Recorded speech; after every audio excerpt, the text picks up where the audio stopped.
Digging the threads. Arts Commons and the Philippines Festival Council of Alberta have been working together for about 3 years now. And most recently working on the Youth Empowerment Program, or we call it YEP. So hello, YEP.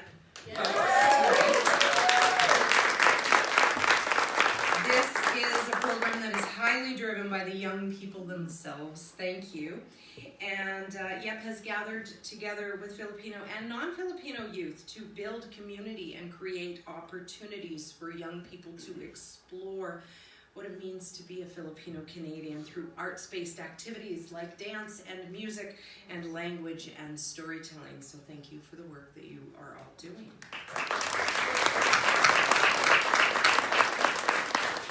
So some things to know about us at Arts Commons. We have a fundraising goal in this 18-19 season that's just over $4.1 million. And we achieve our goals with the help of all of our Founders Circle members. So, our ticket sales to all of the shows that we present, they only earn about 65% of our revenue, and that's towards our annual $12 million operating budget. So, thank you again to all of our Founders Circle members who are here and supporting us.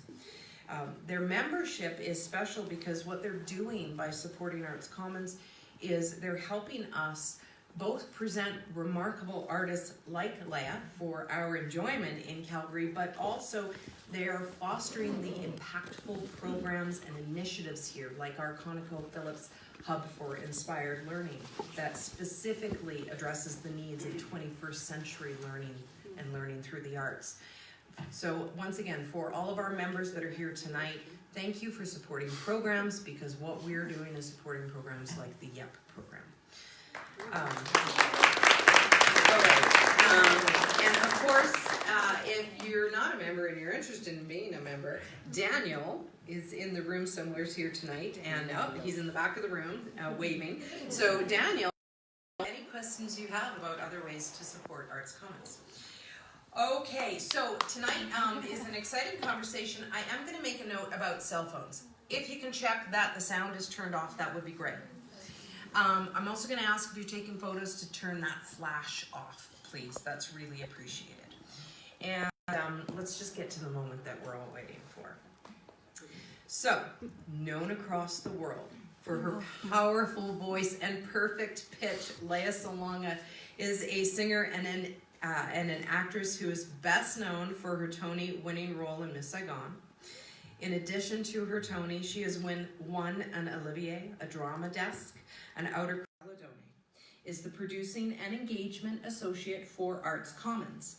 Josh began his career with the Birmingham Repertory in the UK. Before moving back here to Calgary, he has a history of working with many of Calgary's arts organizations. He is also an advocate of theater for young audiences and has been recently commissioned to write a young audience theater piece for Concrete Theater here in Calgary. In his work at Arts Commons, Josh mentors emerging artists and elevates underrepresented artists and communities in our city. He leads partnerships with Arts Commons and initiatives with arts and cultural organizations who share our vision of our vision of a creative and compassionate society through the arts. He's also been working closely with a lot of you in the YEP program. Yes. So, without further ado, I would like to offer a very warm welcome to the stage to both Leah and Josh. Woo! Woo, woo, woo.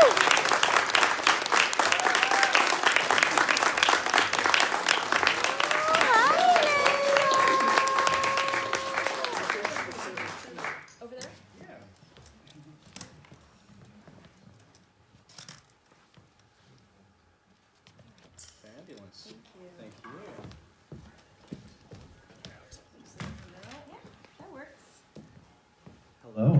Oh, hi. Hello. I'd ask how you're doing, but I can see from your smiling faces. I think everyone's fine. Thanks to Jennifer for such a warm welcome. And thank you, Leia, for joining us here My tonight. pleasure. Hi, everybody. Hi. That's an enthusiasm. There you go. That answers our question. This is, it's so special for you to be able to join us. So again, thank you. Again, of course, I am not Stafford Arima, so thank you for having me with you here tonight as well. It's really, really special for me. Oh, thank you. I mean, I am missing Stafford, and I think both of us were really looking forward to this night and just being here in Calgary, and he was, extending the invitation to come and to visit Theatre Calgary, so I'm a little gutted that he's not here, but, emergencies happen, so Indeed, yeah. I'm hoping that he feels better. Yeah, absolutely. Well, and fingers crossed, we'll have him in the audience to see you tomorrow Just night. put him on an IV drip of morphine. Just keep a nurse by his side. I think he'll be all right. Well, you were joking backstage as well. Of course, he could borrow your wheelchair. He could borrow my wheelchair. I have crutches, or leg brace. Whatever he needs. Well equipped. I'm well equipped. He can borrow my wheelchair anytime. Well, I'm super curious. Just sort of diving in here. Pardon me as I reference my my notes here. Of course, Jennifer was mentioning you've won a Tony, an Olivier, Drama Desk, Outer Critic. The list goes on and on. You launched a number of world premieres on the stage, and your career started from a very, very early age. Very early. I Really early. I was reading your first role was at 6 years old? 7. 7 years old, and then you starred in Annie at 9 years old? Yeah, that's correct. I'm super curious about what inspired you to commit yourself to such a demanding career. Yeah, commit is actually a good word. One must kind of be a little bit nuts to have a career like this one because it's full of ups and downs and it's quite an adventure. I don't know, I kind of fell into it. I mean, I had a cousin who was very active in musical theater and heard me sing at a family party and told my mom to bring me to an audition of The King and I. That's the first show that I ever did, and I turned 7 in rehearsals. I was 6 at the audition, and I think I won over some of the other girls in contention for that specific part because I was just louder than everybody else. And, well, I'm not loud today. Well, I have to sing tomorrow, so I'm not loud today. But yeah, I think that's a prerequisite for doing musical theater in order to reach the back of the house. Yeah. Even with microphones, even with amplification, there needs to be some of your own physical projection. And then everything just kind of started rolling. I started doing other things with my career. There were records, there were films, there was television. There was more theater, there were concerts that were starting to happen. And then Miss Saigon happened. And even, the funny thing is, even then, at the beginning of the run in London, I wasn't sure if this was what I wanted for the rest of my life. And it was during the run, I'm Catholic, so I went to Mass with my mother, and a visiting priest delivered the shortest homily, like the dream homily, 2 sentences and you're out. If you're Catholic, you'll understand. There are priests that enjoy the sounds of their own voices, and then there are those who are quick to get to the point and peace out. This was one of those guys, and all he said was, "We have all been given gifts by God. Use the gifts that God gave you." Then my mom and I looked at one another and went, "I guess that's the sign we've been looking for." So that's what ultimately pushed me to get rid of whatever plan B I might have had hovering in the back of my mind, and that was that. And I'm still on the adventure, and I'm still doing this. Incredible. And this is the beginning of the 3rd week of the Human Heart Tour, if I'm not mistaken. Yeah. It's and you carry on for a number of weeks after this. Yep. This is the 3rd week. I arrived in Southern California on the 1st of April. April Fool's Day. How appropriate. Foolish. And the first performance was, that was a Monday. The first performance was on a Friday. So the 5th. And it's kind of like, it's an 8-week tour. But if you break it down, it's only like doing 3 or 4 performances a week, if even 4. So it's more like 3. And for someone who is used to doing 8 shows a week, it's like, man, that is the dream. That is fantastic. And it's the travel though that can be exhausting when you have to wake up early in the morning to make your flight. And travel can be difficult, but for the most part, which is something that we have noticed, there's been so much kindness at airports. And I don't know if it's the wheelchair, because I've been using a wheelchair. I have no idea if it's that, but people have been, for the most part, very accommodating, because they see the chair and they go, do you want to stay in the chair? What can we do for you? And Good. like, I am never letting this thing go. Wow. I'm curious, actually speaking about sort of the travel that you're on, because again, you head to the UK after this. I mean, what inspired... Well, not right after, thank Well, goodness. no, I you mean, take a that's little in bit of a July. break. Yeah. But what inspires you to keep going? You were just talking about how grueling sort of the travel can be. Yeah, I mean, I have a great manager who kind of turned everything, like all of these things, everything is efficiently, almost machine-like, almost efficiently scheduled, as many straight flights as possible to let it get easier for everybody who's on this. Because when you have connections, that's when problems are more likely to happen, and I've had those things happen to me. So, I mean, travel can be grueling, but you have to find ways to make it enjoyable for yourself.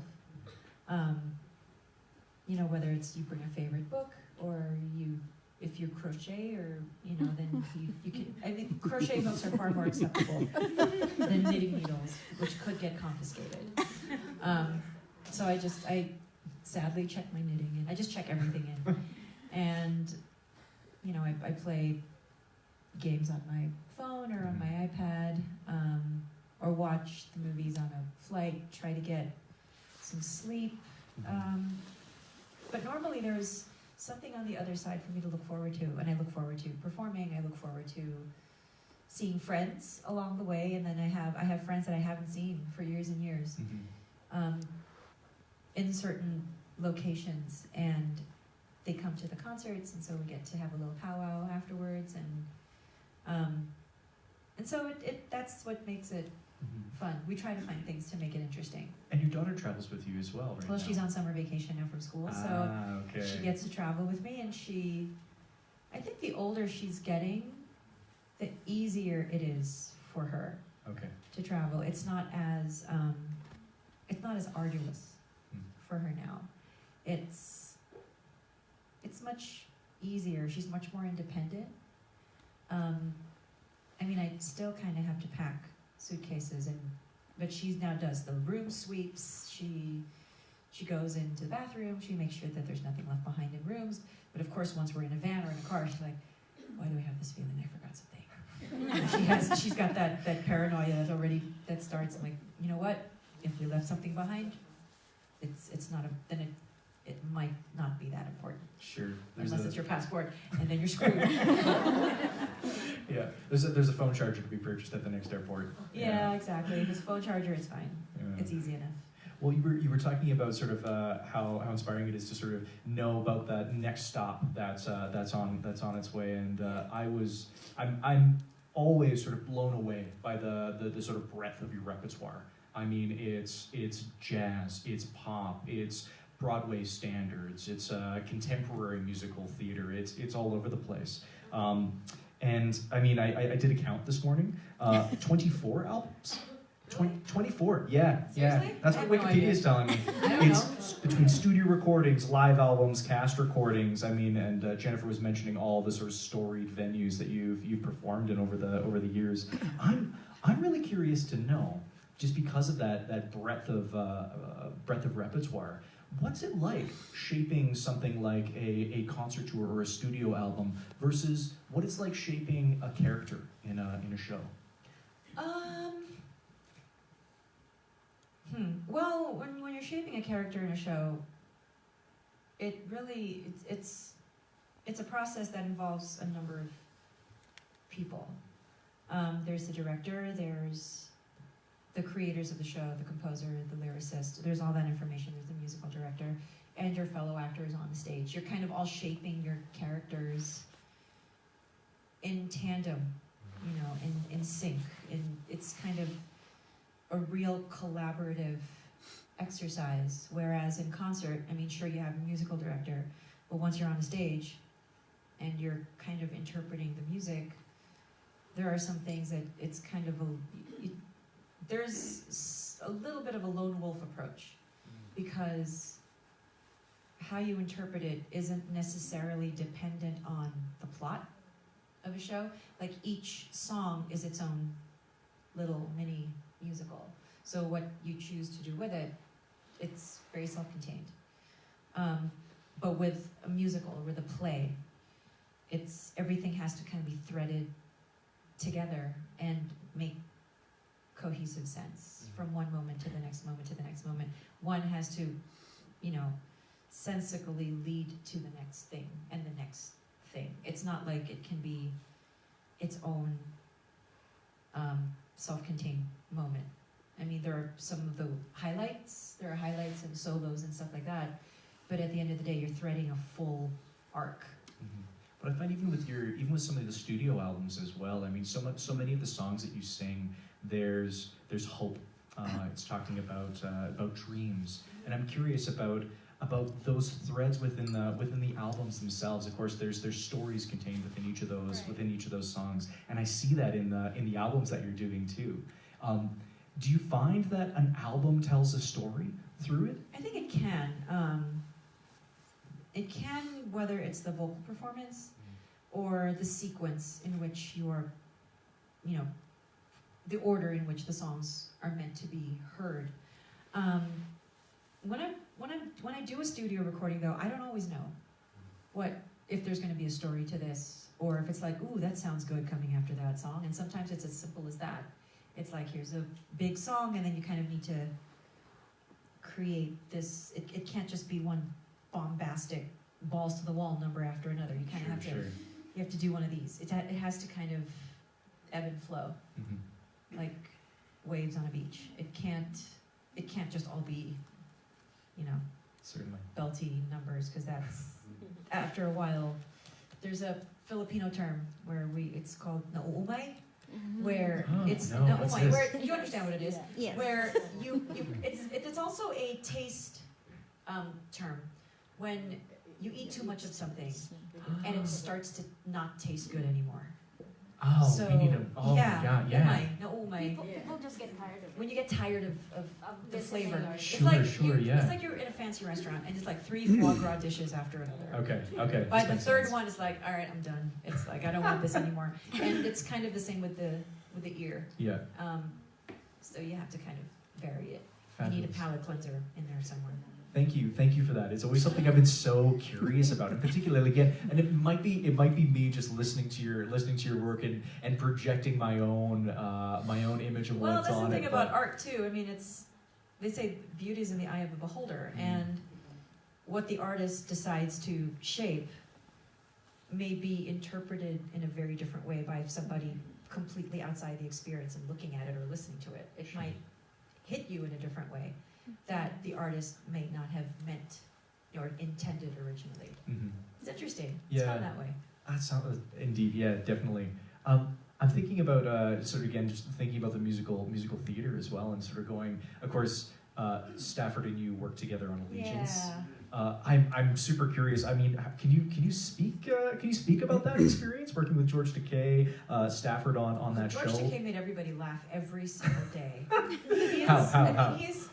He's one of those really young at heart types of people, and I have to say, we were doing a workshop that Stafford had directed. I think it was one of the last labs or something in the city, and so people are sharing dressing rooms, and I mean, George is an openly gay man. So I really don't mind sharing a room with him because, I mean, there's nothing on me that's interesting. You know, it's fine. But so, you know, I'm getting dressed, and I mean, but I'll for the sake of modesty, I'll get dressed elsewhere or whatever, or he'll be out of the room, and I'll put my shirt on and, you know, get ready. And the man will undress in front of me because it's a guy, and I don't care. The man has a six-pack. Really? Yes. How? And I'm like, so I look at him, I had to do a double take, and I had to ask him, how is this, how do you have, at your age, he's like, I do my sit-ups every day. He works at it. The guy's still hustling, you know, and he's now in his 80s. I can't remember how far into his 80s he is, because for me he seems ageless. But this was when he was still in his 70s, when like 78 or 79 or something like that. A much younger man.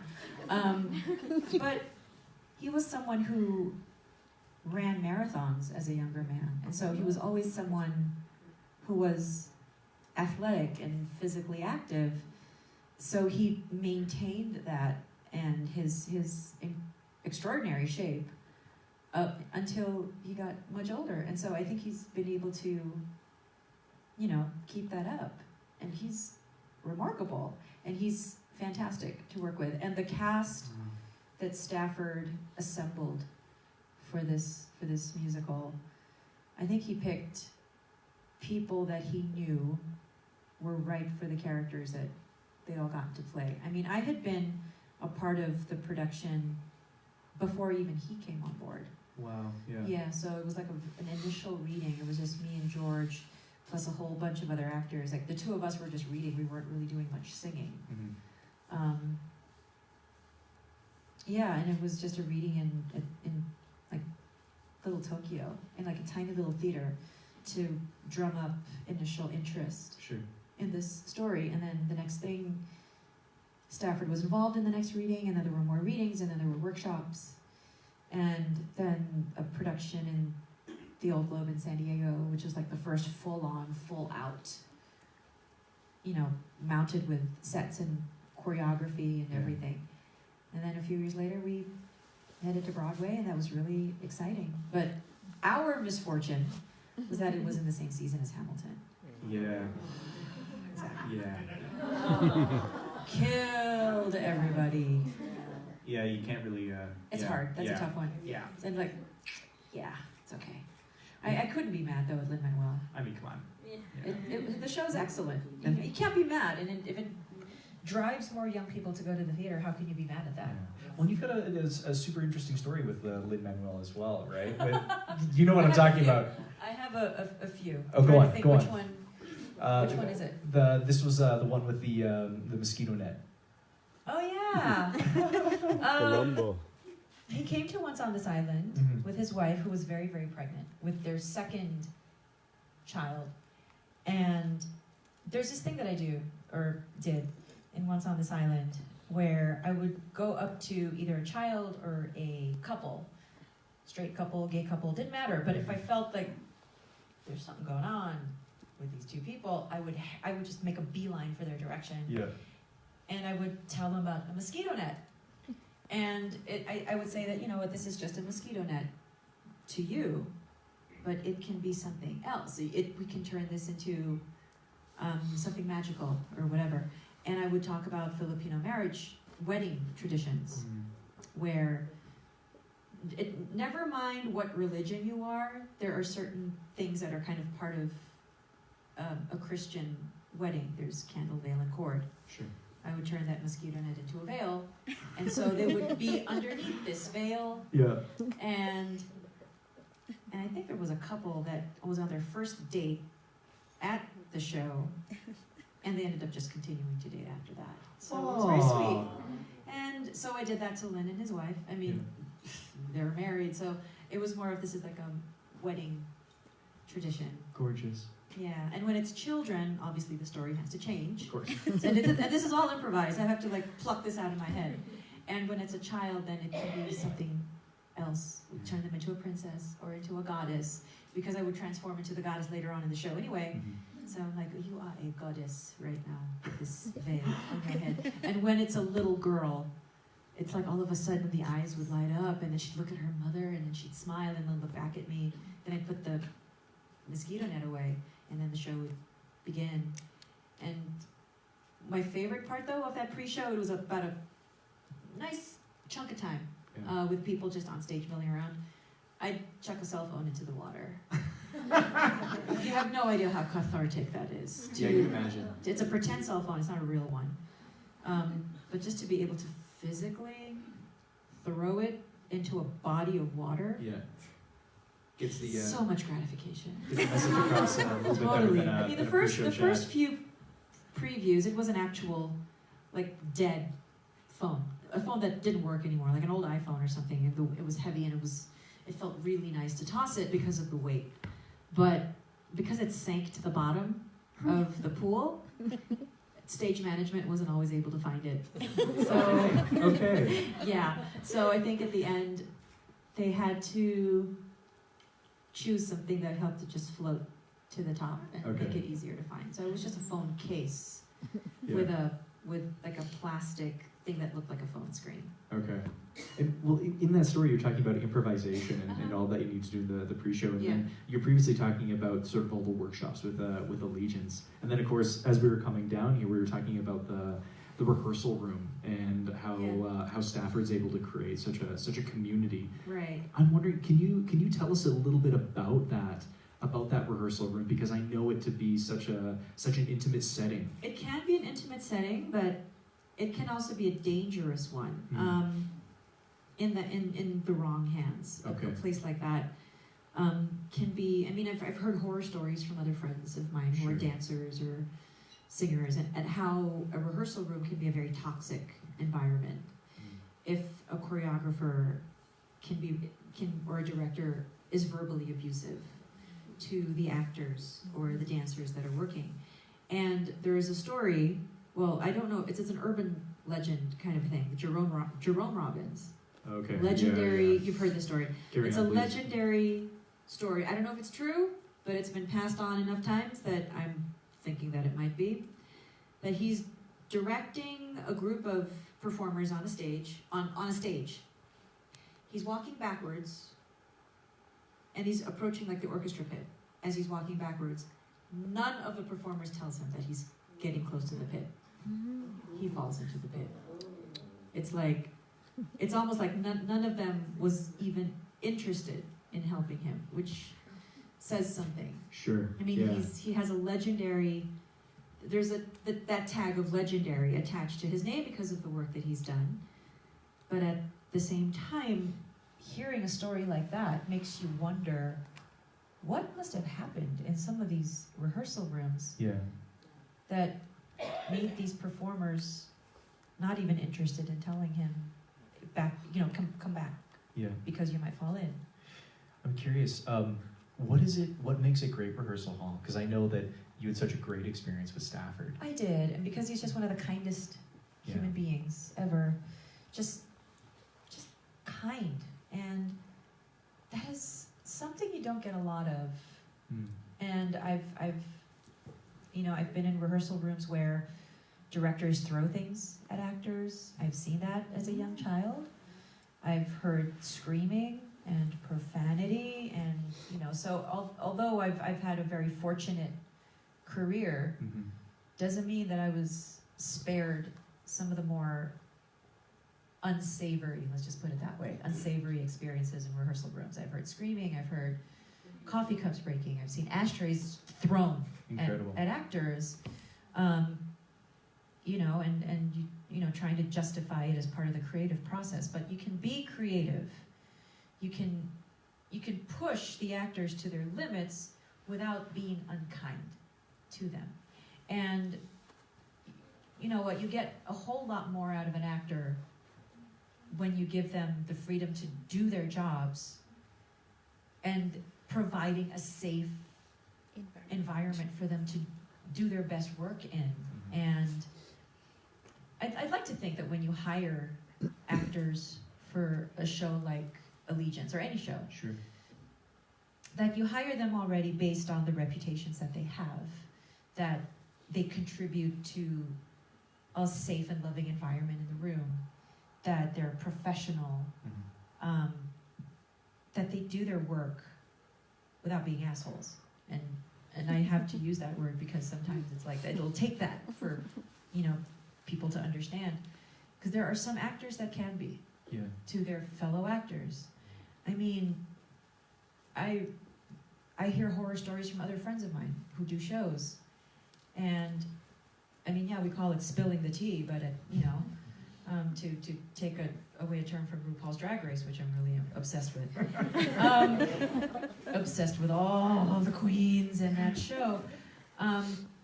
But all kidding aside, he said something, and we had just finished watching a show, and it was a glorious experience. This was in Manila. Yeah. Glorious experience. And then we sat, because we needed to come down from this glorious experience, so we sat and we ate, and we shared a meal to talk about the show that we had seen. And then I asked him, so how was your experience working in the show? I didn't get to see the show. I mean, I was still pretty injured at the time, so I really couldn't do very much. And he said, well, one of the other actors in the ensemble, he was the lead, came up to me and gave me notes. That's not... That is a no-no.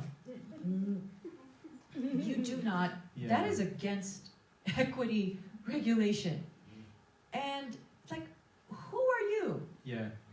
And she justified it as, from my directorial perspective, of like, I'm gonna slap this bitch right now.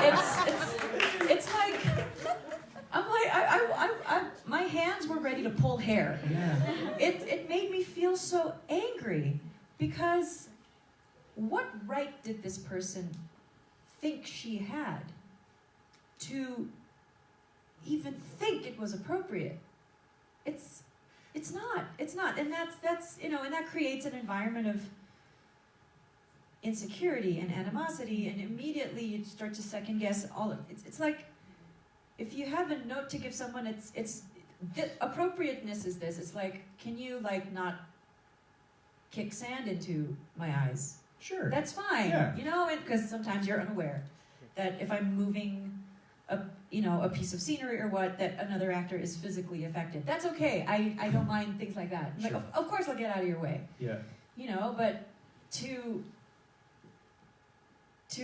give someone notes on their performance, Yeah. like, are you effing S-ing me right now? It's like, it's like, how you don't want me to say more than that. I might. Maybe after a glass of wine I'll say that. There you go.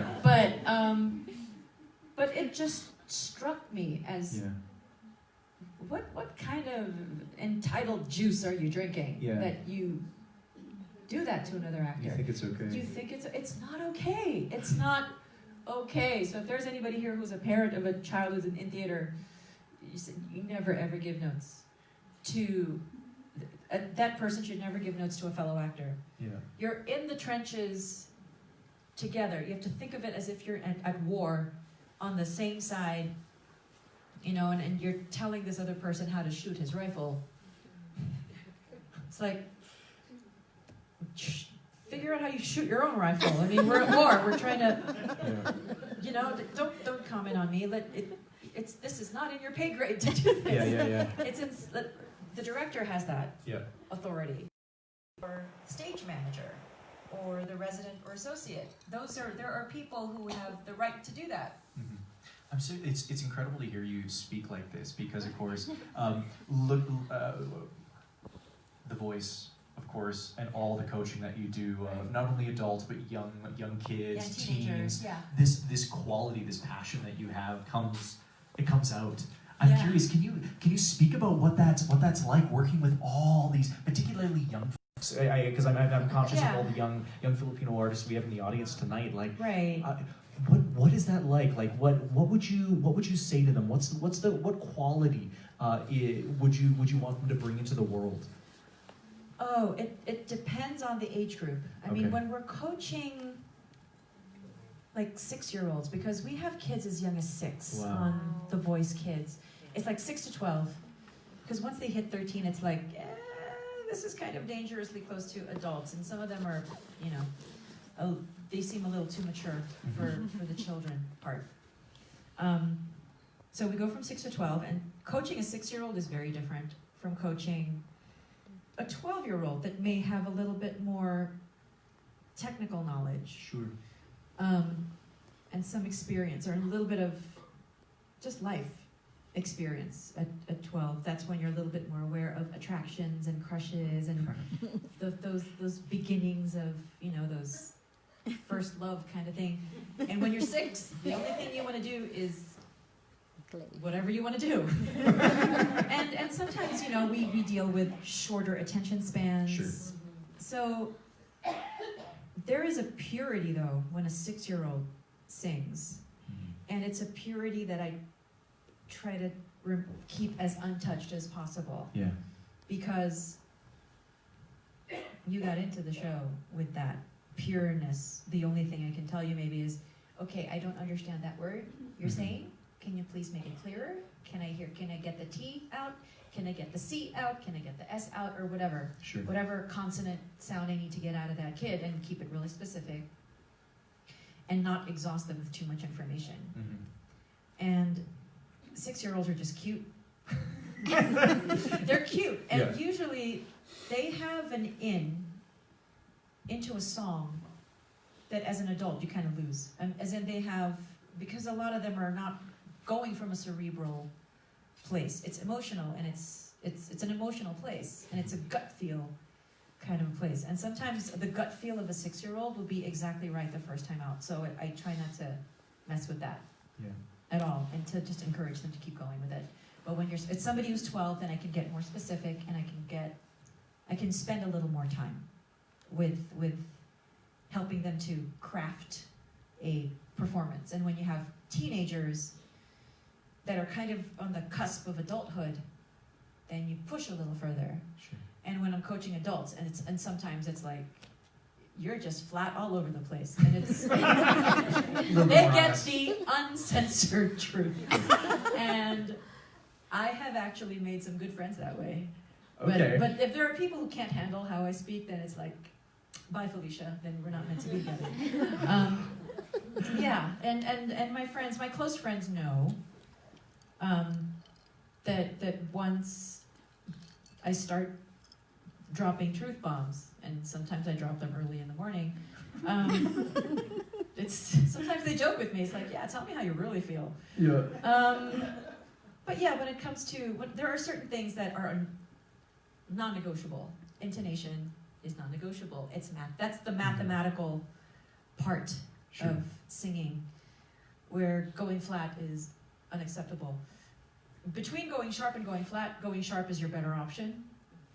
Yep. Because at least the vibrato can kind of bring it back down. Because when you're hitting vibrato, it pitches down a little bit. But when you're on pitch and then you start vibrato, it's like it starts to sound flat if you're not careful. But my philosophy is this. Let me tell you the truth now. Yeah. Rather than later on, after you've bared your soul in front of thousands of people. It's like, you want me to do it when it's just you and maybe the producer in the room, and in the safer space, you will want the truth. Yeah. Trust me, you will. And I want you to get used to hearing it harsh.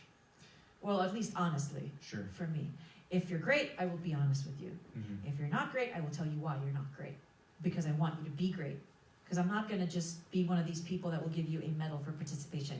Sure. Because I don't believe in that. Yeah. I can understand that. You either win or you don't, and that's it. Yeah, that's just. I'm old, and that's how I was brought up. So. I love it. And the honest truth that I'm struggling with right now is I could do this all day. This is a real dream.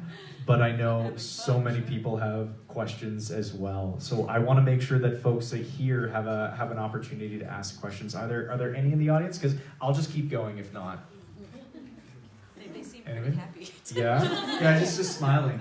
Yeah, certainly. Yeah, Benji. Yes, no, I'm just curious. Are you... There's a microphone for you there too. Thank you very much. No?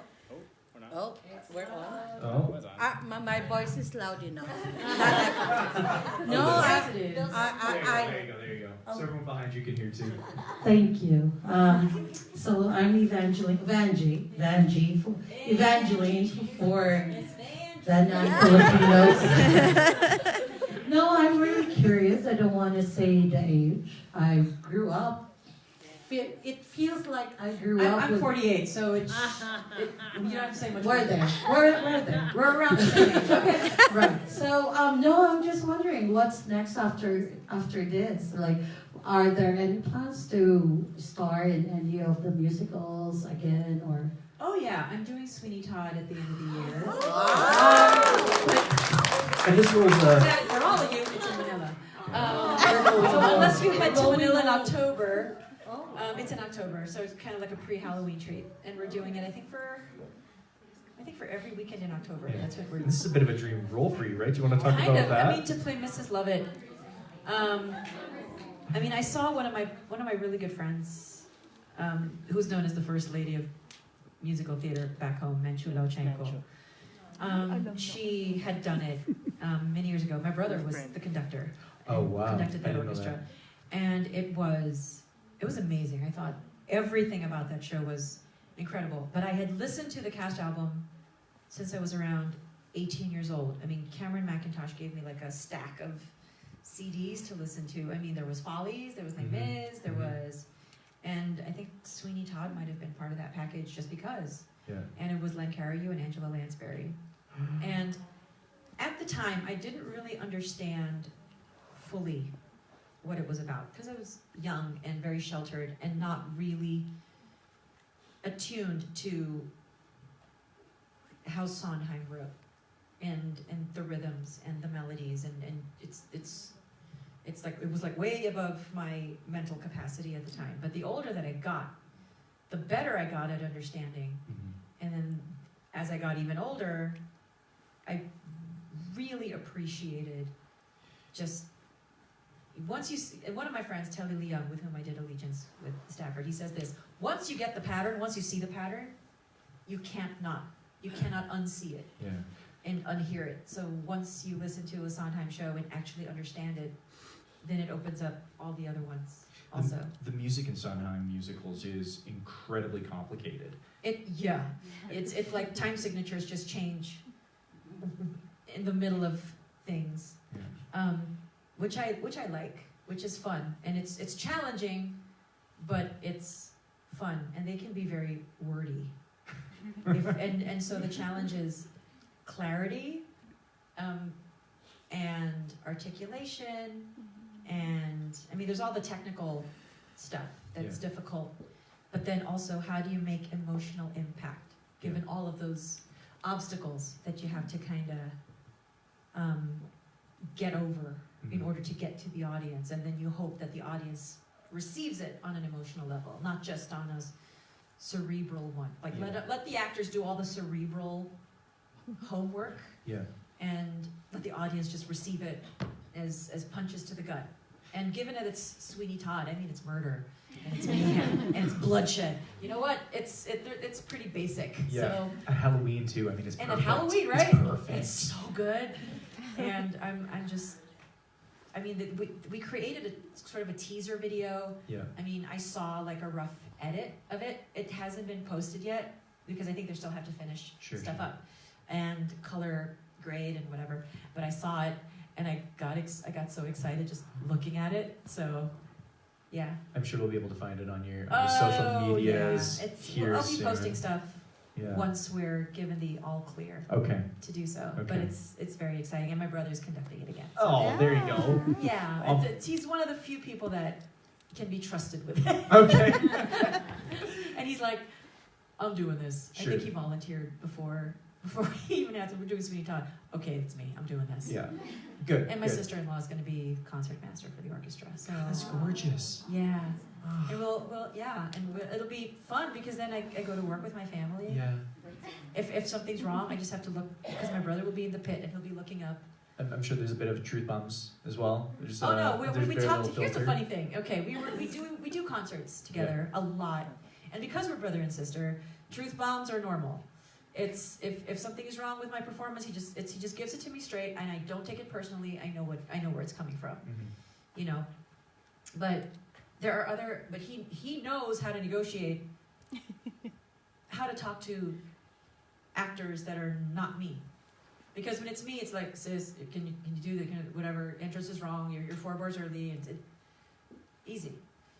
But and I've seen this happen. I think there was a situation where we were doing concerts, and I wasn't the only performer in the company. We were about 5 other people. One performer got sick, so she had to sit, like, we had 5 performances, she had to sit 3 of them out with a bad throat infection. Oh, wow. And so she had to take antibiotics and had to get rid of the infection first before she could go back to the show. So the director of the show, we had to like discuss who would have to sing some of her stuff. And so Gerard's like, okay, what can you do? Asking me already, what can you do? I'm like, give me this. I can't do that, it's too high for me, but I can do the duet, blah, blah, blah. Okay. He's like, okay, we're done.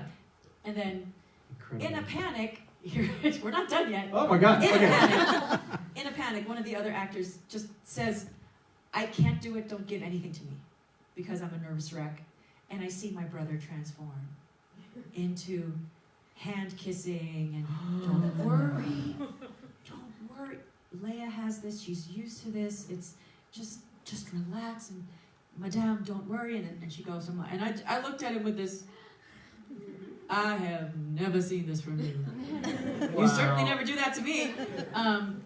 But you know, it's like you learn how to negotiate and how to communicate with certain people depending on what they are and who they are as human beings. If there's a nervous wreck, you have to learn how to negotiate that. If it's someone who takes criticism easily, then you know there's that too. So yeah, I was just, damn. It's all right. It's so interesting hearing. It is you talk interesting, about it. Like, you know? It's and so many folks will hear stories about artists that need that sort of thing. But I think what they neglect to understand is that artist, that actor, that singer, whomever on that stage, they're in the trenches. They are in the trenches. You use sort of a war metaphor Yeah. before. It really is. There's nothing between you. You are all in the same foxhole, and you are all getting shot at. Yeah. So your job as a team is to take care of one another and to cover for one another, and you know, so there's no room and no time for someone to behave as if they're attacking a team member. That shouldn't happen. You're in the same foxhole. You should think of it that way, that you're all in battle together as a team. It's a team exercise. Yeah. And there's no room for, I mean, yes, you have room for individual performances and to kind of, you know, have a highlight moment, a spotlight moment, sure. Yeah. But at the same time, we must remember that you are part of a machine. You are a cog in a bigger machine that is bigger than you. And to think that you are the machine, it's like, and your doom has begun. Any other? I think we have time for just maybe a few more. Yes, please. Absolutely. Hi, my name is Christina. Do you have any advice on how to get over stage fright? I still get it. So the only way to battle stage fright is Preparation is to know what you're supposed to be doing and prepare really, really, really well. Whether it's for a competition, whether it's for a performance in front of an audience at a recital, whether you're part of a musical or anything, any kind of performance. Preparation is key, because when you are so prepared and something happens, like you get nervous, it's like your body takes over. And your body just kind of does everything it needs to do, even if you're not commanding it. And you have to trust that. That's why rehearsal processes can be so long, to get muscle memory activated. And I think people need to understand that sometimes a rehearsal process needs to be lengthy. It can be as short as 3 weeks and sometimes as long as 6. And the longer rehearsal processes sometimes it's comforting, because you know that once the lights hit you and the audience is in front of you, that your body will just know what to do and it'll take over. But yeah, preparation is really the only way to combat that. And finding something that helps to calm you, whether it's, sometimes your hands need to be busy. So crocheting, knitting, or playing the piano if you play the piano, or just playing an instrument, it does help. Or sometimes Candy Crush, that can sometimes be therapy. It's weird, but because it's mindless puzzle solving. Or tangrams, like the physical puzzles, or having a jigsaw puzzle at home afterwards to kind of help calm you down. I had like 1,000-piece jigsaw puzzles on the floor when I was in London. And it helped to just sit there and just look for that one piece, and sometimes that was enough, and it would help me to fall asleep. And it's whatever you need to do to kind of help you calm down. Chamomile tea also helps. A massage also helps to kind of help you bring it's whatever works. Yoga, exercise sometimes also helps, like doing something physical. Not overly physical, but doing something physical on the day of a show sometimes helps out. Like a 20-minute elliptical or recumbent bike or a walk. So normally an actor is dead before they start reviving the shows they were. So to be alive for revivals of Miss Saigon, and to actually have done one revival of Les Mis, and to have live action versions of Aladdin, that one's coming up really soon, and to have the Mulan, I think, live action movie, I don't know if it's in production or if it's going to be in production soon, to be alive for all of them, it feels fantastic, because if it wasn't a success in the first place, there would be no interest in reviving them or re-examining them and seeing what they could offer to a new generation of audiences that are going to come and see this. I mean, I ugly cried when I saw that Aladdin trailer, like the full trailer, and the magic carpet ride came up, and Naomi Scott is singing A Whole New World, and I just, oh my God, this is amazing! And every time I saw the Broadway musical and A Whole New World would happen, and that magic carpet was really a magical thing, I would ugly cry in my seat. And, trying not to be loud, for the benefit of whoever was beside me, in front of me, and back of me. I needed to hold it down. The woe to my seatmate who I'd have to grab and hold. And thankfully for the last one, it was Alex Newell, who I did Once on This Island with. And he looked at me after my ugly cry session, after the song was done, and he looked at me and said, I am never going to forget this. For as long as I live. Here is the original Jasmine watching A Whole New World up on stage and ugly crying. It's, it's very special that, that the Broadway musical was created, and now the live action version in the same key. It's like, yes, sing it, sing those E's, please. And it's exciting for me. I mean, it kind of makes me feel old sometimes that I am alive at the times that these revivals are happening, but it also makes me feel fantastic to have been part of iconic, legendary musicals that have touched so many people. It's satisfying. It's a really wonderful feeling to have. Thank you. I think I speak for everyone here when I say thank you so much. It's been incredibly special to have you. We can't wait to see you on our stage tomorrow in the Jack Singer. Les Salonga.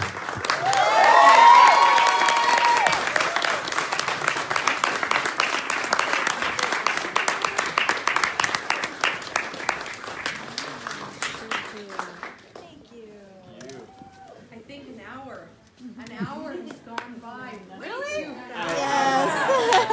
We could talk all night. Thank you.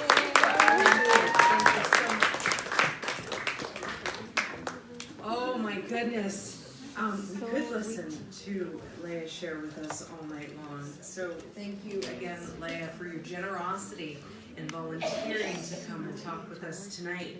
And I know all of you will be at the show tomorrow night, right? Because it's really sold out. So I just once again, I wanted to say thank you to Leah and Josh, and thank you to our Founder Circle members for joining once again. Thank you for your support. Soon we will be announcing what these incredible backstage events are for next season. Thank you to our friends with the Philippine Festival Council of Alberta. All the great work that you do with the program. And now in the lobby, our friends at Great Events have some lovely treats. Please stay, have a treat, have a drink, have a conversation, and hopefully I'll see you tomorrow night.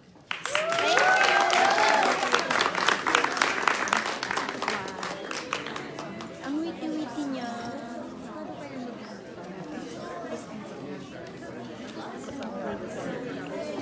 Hi naman ka. Hello!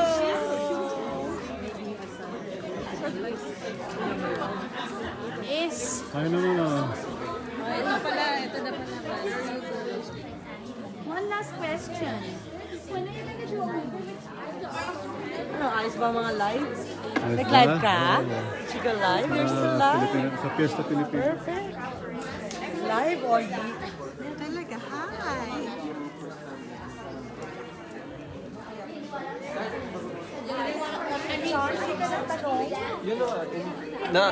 Pinauna ko kasi si Kissy. Yep. Alam ko kasi yung stance. Yep, yep. Yan yun eh. Di ba? Picture po ba yan dito?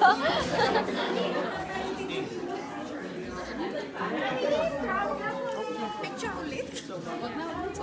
How can you... Ano ba ang section mo?